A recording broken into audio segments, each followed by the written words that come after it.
गुफ्तगू के आगाज़ में मैं आपको एक किताब दिखाना चाहता हूँ। ये किताब जो है एक इजरायली हिस्टोरियन ने लिखी है और इंग्लैंड से शाया हुई है। ये किताब है जी इजराइल ऑन द ब्रिंक, और इस किताब के जो ऑथर हैं उनका नाम है इलान पापे। ये हैफा यूनिवर्सिटी जो है इजराइल की, उसमें उस्ताद थे। आजकल इंग्लैंड की एक यूनिवर्सिटी में ये पॉलिटिकल साइंस और हिस्ट्री पढ़ा रहे हैं, और इस किताब में इन्होंने लिखा है कि इजराइल का ख़ात्मा करीब है। क्या लिखा है? इजराइल का ख़ात्मा करीब है। तो इस किताब में उन्होंने और क्या लिखा है इस पर हम बाद में बात करेंगे, लेकिन सबसे पहले जो मैं जिक्र करना चाहूँगा वो भारत के वज़ीर आज़म नरेंद्र मोदी का दौरा इसराइल है। नरेंद्र मोदी जो हैं, उन्होंने जो इजराइल का दौरा किया है, इसमें वो इजरायली पार्लियामेंट से भी खिताब करने वाले। और आपको याद होगा कि कुछ अर्सा कबल ही अमेरिकन प्रेसिडेंट डोनाल्ड ट्रंप जब इजराइल के दौरे पर गए थे तो उन्होंने भी इजरायली पार्लियामेंट से खिताब किया था, और ट्रंप का ये जो इजरायली पार्लियामेंट से खिताब था ये पाकिस्तान के तमाम टीवी चैनल्स पर लाइव दिखाया गया था। तो अब यकीनन मोदी जो है उसकी जो तकरीर होगी इजरायली पार्लियामेंट से, उसको भारत में तो शायद लाइव दिखाया जाए, पाकिस्तान में लाइव नहीं दिखाया जाएगा।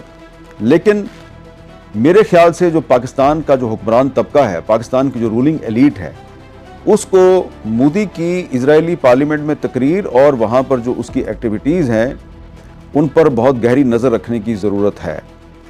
क्योंकि अब इजराइल और भारत मिलकर सिर्फ मिडिल ईस्ट में नहीं बल्कि जनूबी एशिया में जो करने जा रहे हैं, उससे दुनिया में जो अमन है उसके लिए बहुत से नए ख़तरात पैदा होने वाले हैं।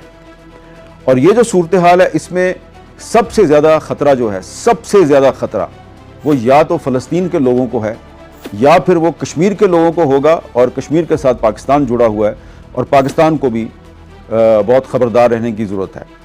वैसे तो आप गवाह हैं, माजी में पिछले 6-7 साल में मैंने एक दफ़ा नहीं कई दफ़ा ख़बरदार किया है। इतनी दफ़ा ख़बरदार किया कि अब तो मुझे भी ख़बरदार करते हुए थोड़ी सी शर्म आ जाती है, लेकिन हमारी बात पर तवज्जो नहीं दी गई। हम बार बार ये कहते रहे कि मोदी और नेतन्याहू एक दूसरे के स्ट्रेटेजिक और आइडियोलॉजिकल पार्टनर्स हैं। ये एक दूसरे के सियासी इत्तेहादी नहीं हैं, ये एक दूसरे के स्ट्रेटेजिक पार्टनर्स हैं, और इनके पीछे अमेरिका की एक ऐसी लॉबी खड़ी है जिसमें ट्रंप भी शामिल हैं। अब आप सोच रहे होंगे कि ट्रंप साहब तो रोज़ाना मोदी के ख़िलाफ़ बयान दे देते हैं, बार बार कहते हैं जी कि मैंने 2025 की जो पाक भारत जंग थी उसमें मैंने करोड़ों लोगों की जान बचाई, मैंने सीज़ फायर करवाया, और मोदी को तो वो एम्बैरस करते हैं। तो ये क्या हामिद मीर जो है वो क्या दावा कर रहा है?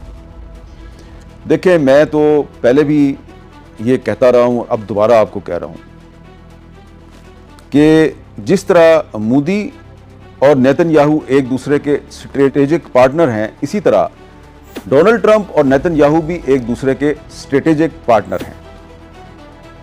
और आज नहीं तो कल नेतन्याहू जो है वो ट्रंप और मोदी के ताल्लुकात जो हैं उनको ठीक करवा देगा। कोशिशें उसकी जारी हैं, और ये बात मैं आपको पहले भी बता चुका हूं, आपकी खिदमत में अर्ज़ कर चुका हूं। ऐसे ही अर्ज़ नहीं किया, इसकी बहुत सी ठोस शहादतें मौजूद हैं।